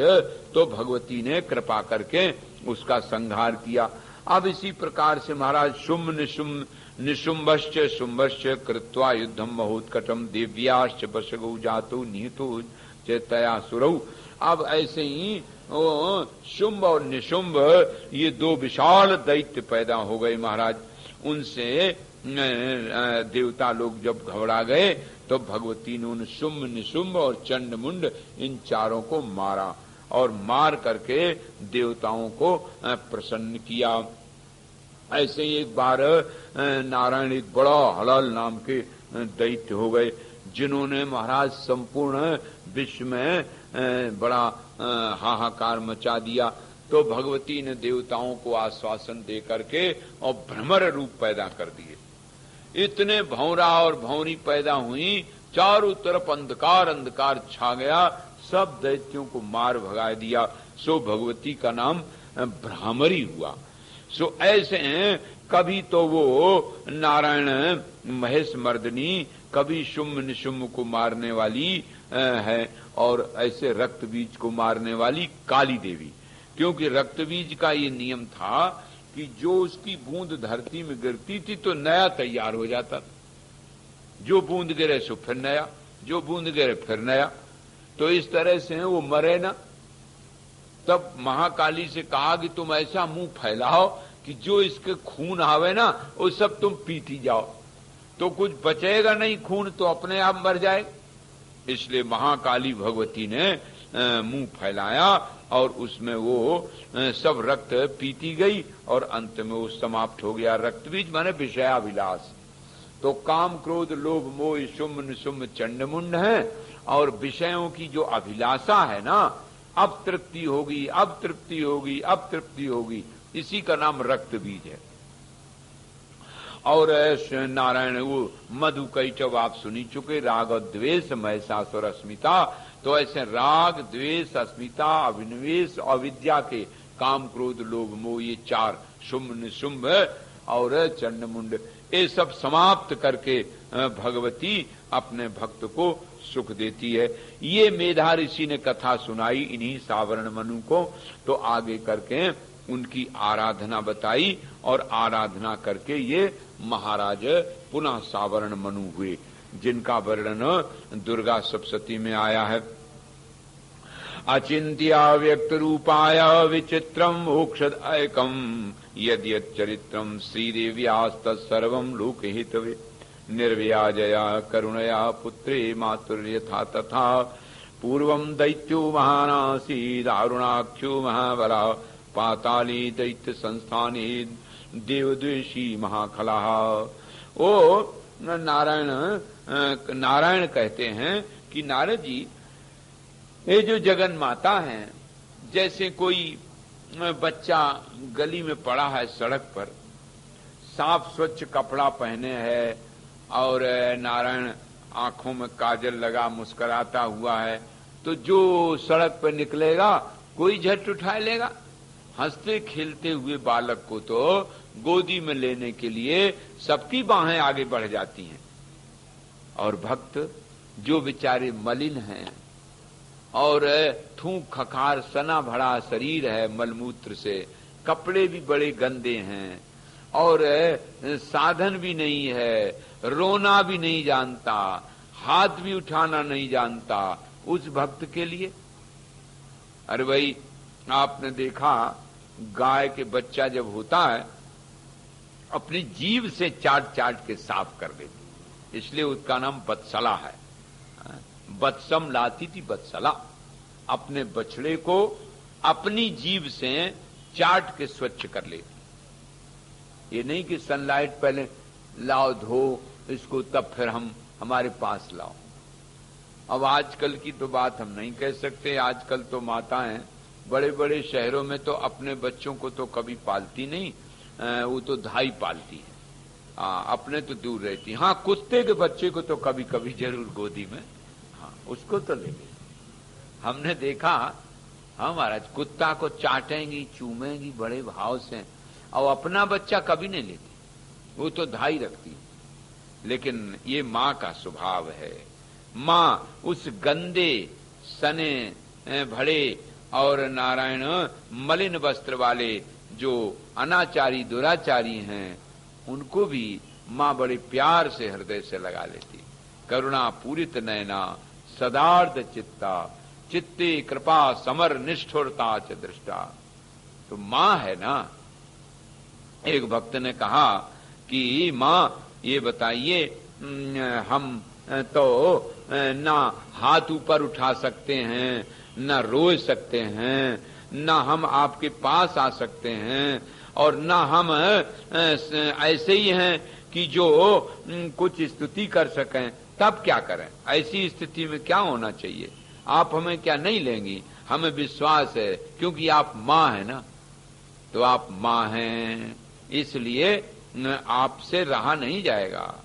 इसलिए ये जो दैत्यों का नाम बताया ना, जैसे अरुणाक्ष दैत्य एक बार हुए और उन्होंने देवताओं पर आक्रमण कर लिया, तब देवी ने जाकर के उन सबको मारा।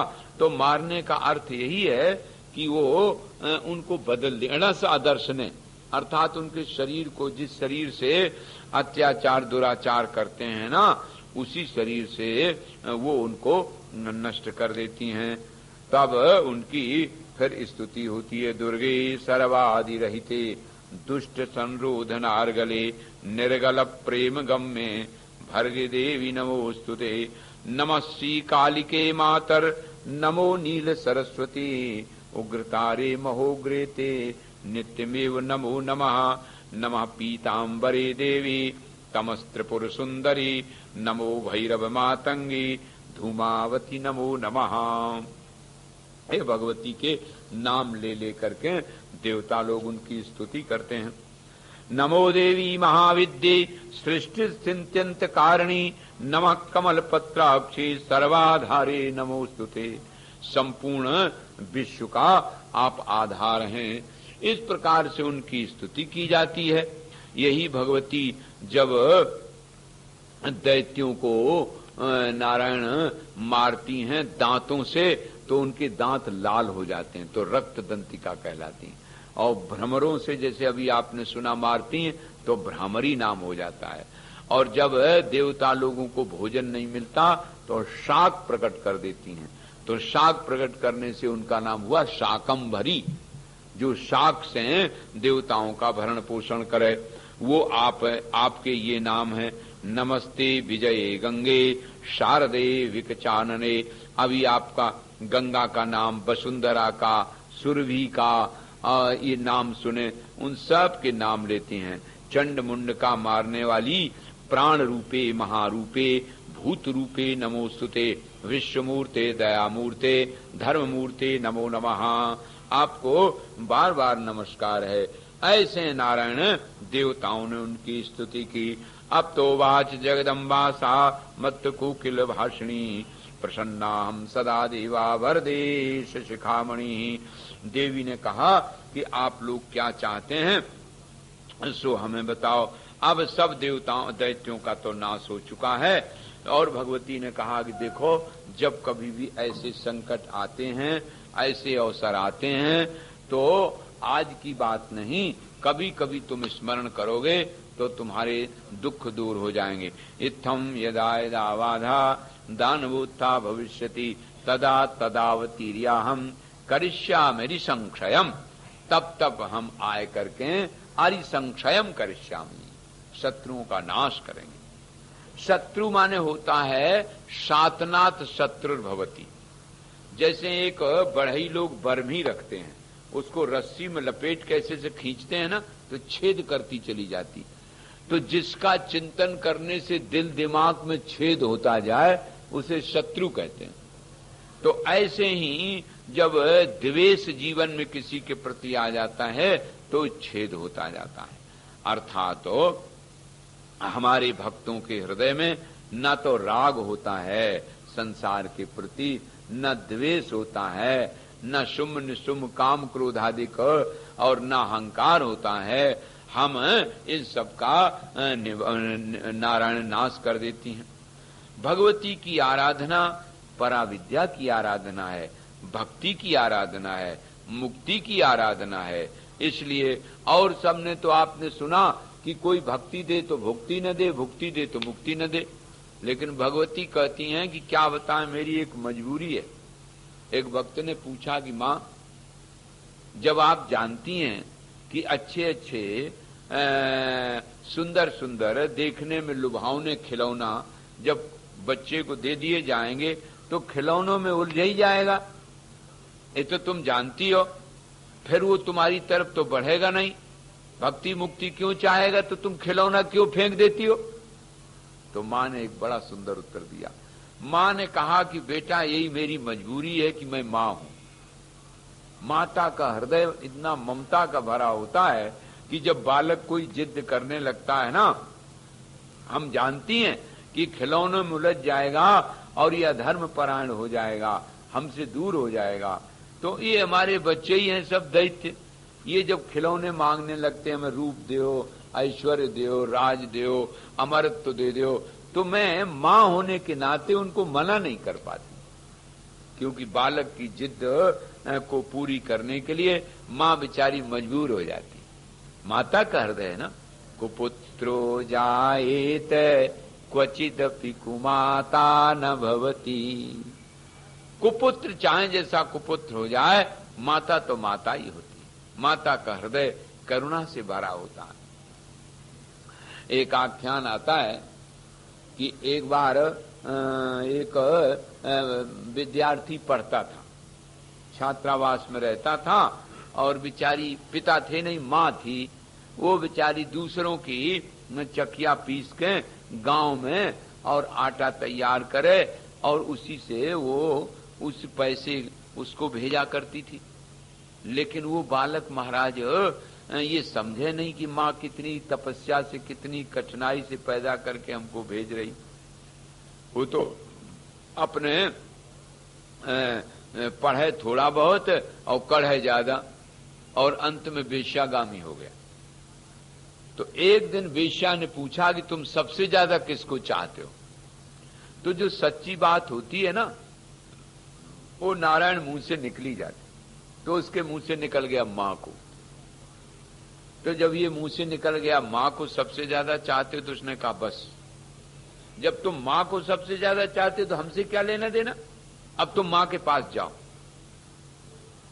वो तो इतना मोहित हो गया था कि ना ना ना ना भूल से निकल गया, अब तुम देवी जो कहोगी सो हम करने के लिए तैयार हैं। उसने बड़ी कठोरता से कहा कि मां का कलेजा ले आओ काट के। तो महाराज जी तैयार हो गया।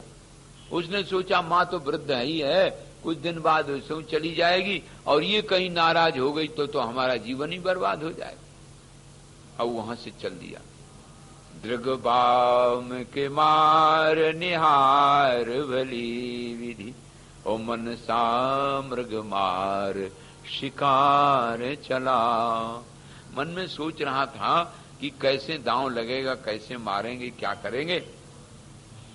यहां तो ये मारने जा रहे हैं और उधर मैया सोच रही थी, बहुत दिन से कोई पत्र भी नहीं आया, बहुत दिन से मिले बिले नहीं, बेटा हमारे लला जाने कैसे होंगे, ये सोच रही। सुत धीर अधीर दया मई मां, सुत की उत बाट निहार रही। वो रोज देखती थी कब आवे कब आवे कब आवे, चिट्ठी आवे, बेटा आवे। इतने में आके कह दिया गांव के किसी बालक ने, देख तेरा बालक आ गया। अब जैसी कहा तैसी, वो जैसी थी वैसी चल, मेरा लाला आ गया, मेरा लला आ गया। लला दौड़ी दौड़ी और गांव के बाहर ही जाके मिला और उसने सोचा कि यही मौका बढ़िया है। घरे गए, शायद ममता बढ़ गई अथवा और भी लोग आएंगे मिलने जुलने, एकांत भी है और अवसर बढ़िया है। तो चटकाढ़ कटार के मार दियो और मार के मां को चला भी रही। उसने कटार दी थी, उसको लिया और झट मार दिया और मां को मार के देखो उसकी हिम्मत, चलने लगा। सोचा कि अगेरा कलेजे ही काट के ले जाए, के जाने वो माने न तो फिर ऐसा करें इसको सब लेते चलें। अब मरी हुई लाश को जब कंधा पर धरा तो आगे ठोकर लगी, गिर पड़ा। लगी ठोकर मां तो गिरी उड़ते, तब जोश भरा एक रो निकला। जब वो गिर पड़ी तो गिरे पे भीतर से आत्म प्रकाश से एक वाणी निकली कि बेटा मैं तो अब असमर्थ हूं, तुम गिर पड़े हो, देखो कहीं चोट तो नहीं लग गई बेटा। लगी ठोकर मां तो गिरी उड़ते, तब जोश भरा एक रो निकला। अभागिन काम न आए सकी, उठ चोट तो देख न आई लला। बेटा कहीं चोट तो नहीं आ गई, ऐसी मां की ममता होती है। खैर वो वहां गया और कहा मैं मां को मार के तो ले आया। वेश्या ने कहा कि अरे तब तो तुम एक सेकंड भी मेरे पास नहीं रह सकते, जो दुनिया में सबसे प्यारी मां थी उसको तूने मार दिया मेरी सुंदरता पर रीझ के। मेरे से अधिक कोई सुंदर मिल जाएगा तो मेरे को भी मार दोगे। अब तो तुम्हारे पास मारने का हो गया, इसलिए जाओ। इधर से भी गए उधर से भी गए। तो मां का जो हृदय होता है ना नारायण, वो मांस का नहीं ममता का होता है। कुपुत्रो जायेत क्वचिदपि कुमाता न भवती। तो मां कहती है कि मैं क्या बताऊं, जब कोई बालक जिद करने लगता कि खिलौने हमें दे ही दो तो हमें देना पड़ता है। ये हम जानती हैं कि खिलौनों में ये उलझ जाएगा, और जब बहुत मल हो जाता है इकट्ठा तब फिर हम उसको गुट्टी की तरह रगड़ती भी हैं, तब उसको चिल्लाता है, चीखता है, विपत्ति समझता, आपत्ति समझता, हम सोचते अब स्वच्छ हो जाएगा। तो इस प्रकार से मां का ये दिव्य आख्यान आपने इसमें 10वें स्कंद में सुना, जिसकी फलश्रुति ततस्तुष्ट्वा महादेवी वरान दत्त्वा पृथक पृथक स्वस्मिन् पश्यतामेव देवानाम अंतर्धानं गता गता इति ते सर्वमाख्यातम भ्रामर्याश्चरितम महत। नारायण कहते हैं कि नारद जी मैंने देवी के चरित्र जो आपने पूछे सो बताए। सर्व पाप विनिर्मुक्तो देवी सायुज्यम आपने आत, संपूर्ण पाप उसके नष्ट हो जाते हैं और उसकी कामनाएं भी पूरी हो जाती हैं। इस प्रकार से 10वां स्कंद पूरा हुआ। बोलो दुर्गा मैया की। श्री कृष्ण गोविंद हरे मुरारी, हे नाथ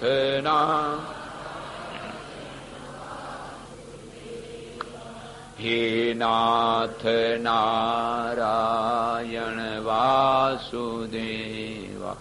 हे नाथ,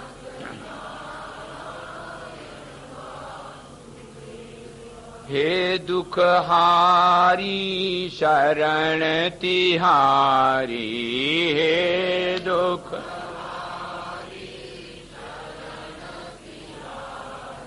तुमसे निज दुख रो न सके हम, तुमसे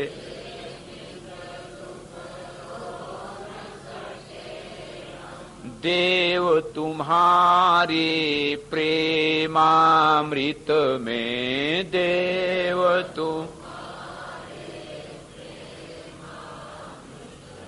अब तक हृदय भिगो न सके हम, अब तक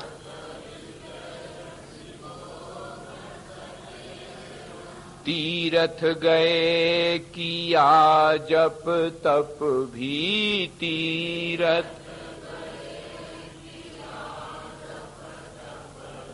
ग्रंथ पढ़े ज्ञानी कहलाए, ग्रंथ पढ़े किंतु मूढ़ मति मन के पीछे, किंतु मूढ़ मत अहंकार को खो न सके हम, अहंकार वह प्रियतम का प्रेमी कैसा, वह प्रिय जो बिरह अग्नि में जल न सके, जो बिरह वे प्रेमी हैं अधिकारी हैं, वे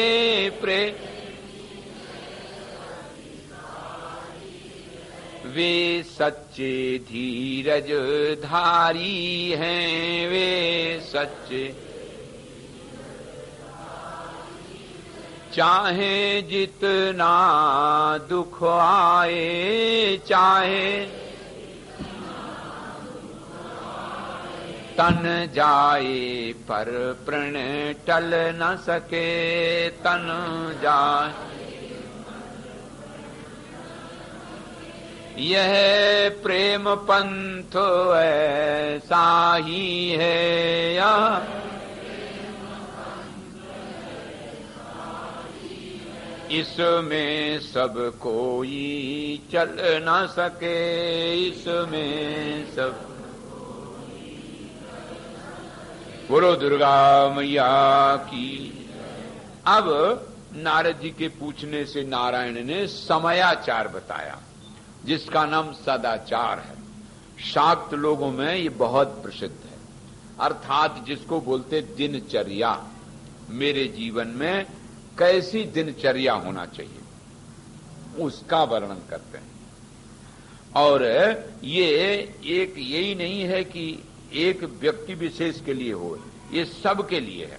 कैसे उठे, प्रातरुत्थाय कर्तव्यम यद्दुजे दिने दिने तदहम संप्रवक्ष्यामि दुजानाम उपकारकम। सवेरे उठ करके क्या क्या करना चाहिए ये रोज की विधि बताते हैं। ध्यान किसका करें कैसे, तो भगवान सूर्य के उदय होने के 2.5 घड़ी पहले उठना चाहिए। ज्यादा नहीं तो भाई ज्यादा से ज्यादा कम से कम 1 घंटा पहले तो उठना ही चाहिए।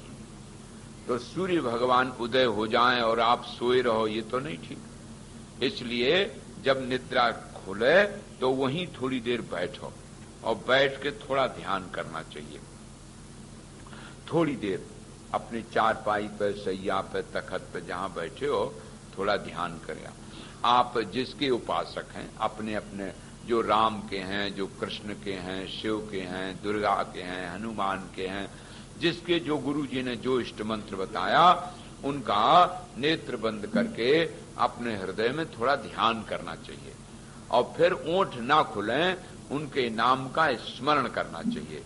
और स्मरण करके उनका ध्यान करके उनके पैर से लेकर के सिर तक उनका दर्शन करके तब फिर धरती को प्रणाम करके आना चाहिए। और जो तंत्र साधना वाले हैं शाक्त लोग, वो अपने कुंडलनी का ध्यान करते हैं। मूलाधार से लेकर के स्वादिष्ठान, मणिपुर, अनाहत, विशुद्ध, आज्ञा चक्र, सहस्त्रार तक उसको ले जाते हैं और फिर वापस ले आते हैं और मंत्र का स्मरण करते हैं। और जो निर्गुण निराकार उपासक हैं वो भी प्रातः स्मरण करते हैं। प्रातः स्मरामि हृदय संस्फुरदात्म तत्वम सच्चित् सुखम परमहंस गतिम तुरीयम यत् स्वप्न जागृत सुषुप्तिमवैति नित्यम तद ब्रह्म निष्कलमहम न च भूत संघा। हम प्रातः स्मरण करते हैं उस परमात्मा का जो आत्मा के रूप में है, जो जागृत, स्वप्न, सुषुप्ति तीनों अवस्थाओं में एक सा ही दृष्टा साक्षी रूप में ही रहता है। पांचों कोशों के व्यापारों के भाव और भाव का जो साक्षी है, मैं वही हूं, भूत संग नहीं हूं, न मैं पृथ्वी, न जल, न तेज, न वायु, न आकाश। ये अपने आत्मा का चिंतन करके फिर पृथ्वी पैर छू करके नीचे आना चाहिए। नित्य नैमित्तिक युक्ता कामैश्चा नैरहर्यते ही आत्मैव न सहायार्थम पिता माता च तिष्ठति।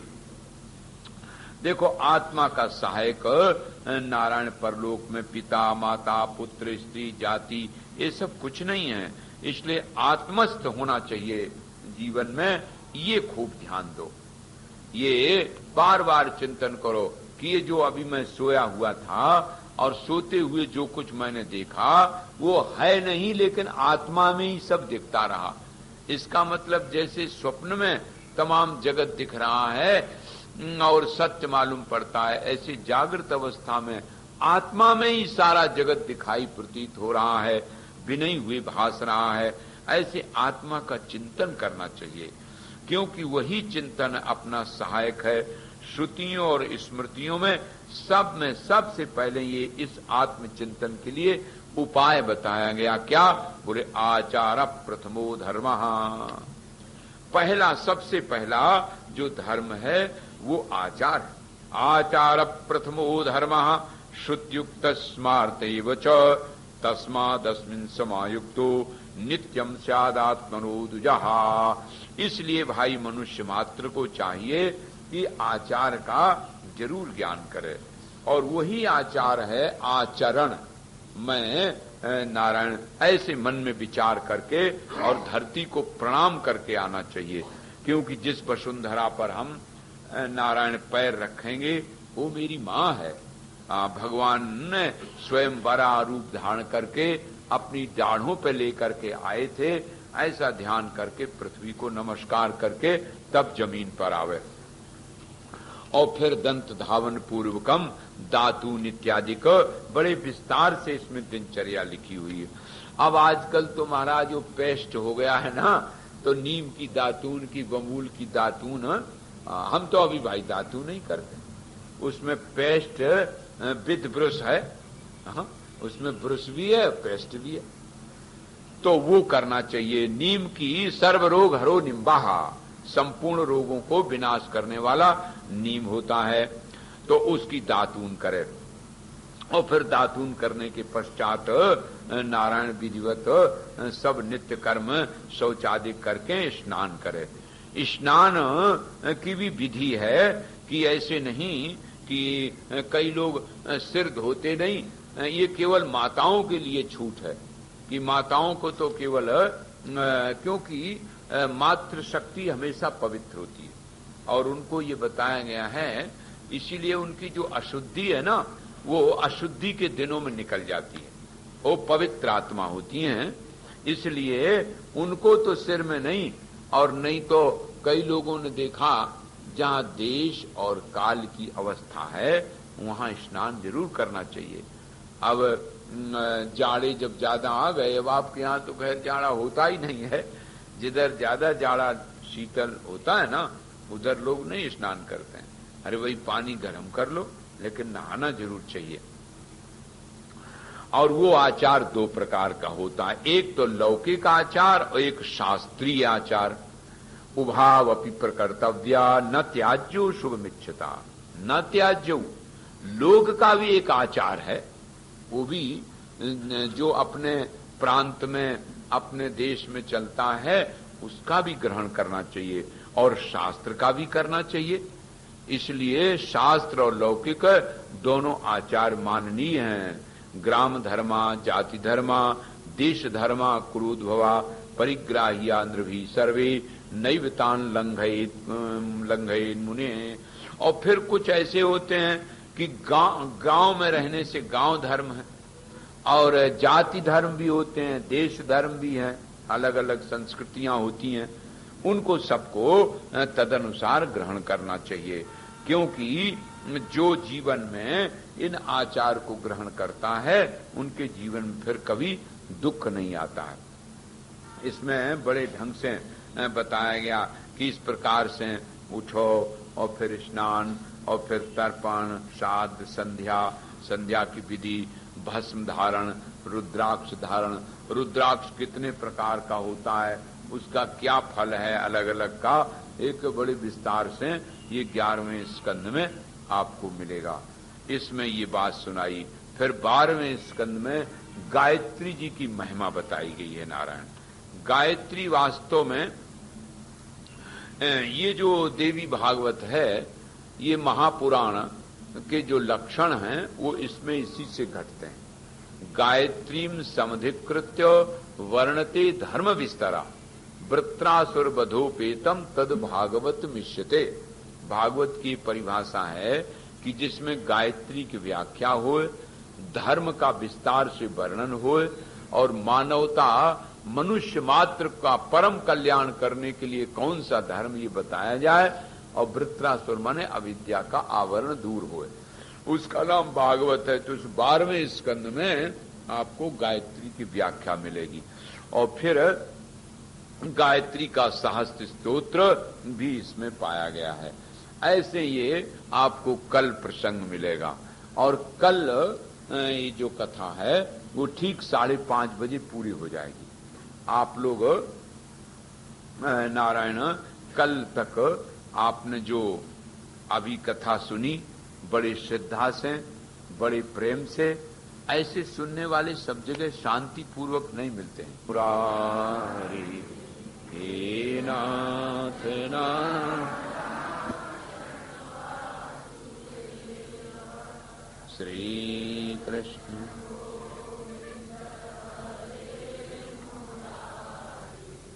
हे नाथ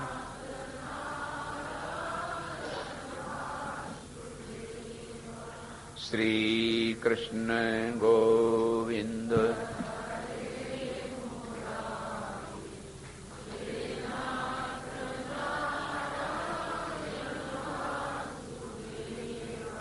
हे नाथ नारायण वासुदेव, हे नाथ नारायण वासुदेव।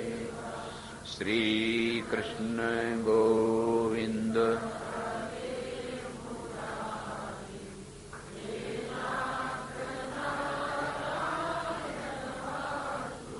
बोलो दुर्गा मैया की।